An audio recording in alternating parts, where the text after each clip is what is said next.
Hi there, today I'm going to show you how to do cleaning cycles directly from your Epson ET-L355. Now this is nice and simple and can be done from the printer itself using nothing but the buttons you can see here. So the first thing we need to do is hold down this button here, which is the stop, reset, resume button. It's called a few different things. And we're going to hold it down for a full 3 seconds. So here we go. Then release. And your printer will now begin performing a cleaning cycle. You'll hear lots of clicks and whizzes coming from the machine as it's pushing fresh ink through the printer's printhead to hopefully dislodge any dried or congealed ink that's found itself in the printhead, improving your print quality. And you'll be able to tell when the clean is done because the power light you can see over here will have stopped flashing and return to normal.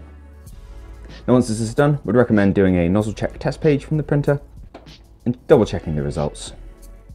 If you'd like to see how to do the nozzle check, we have a separate video for that on our channel, so that might be worthwhile checking out too. I hope you found this video useful. If you have, let me know with a like. If there's anything else you'd like to know, drop it down in the comments.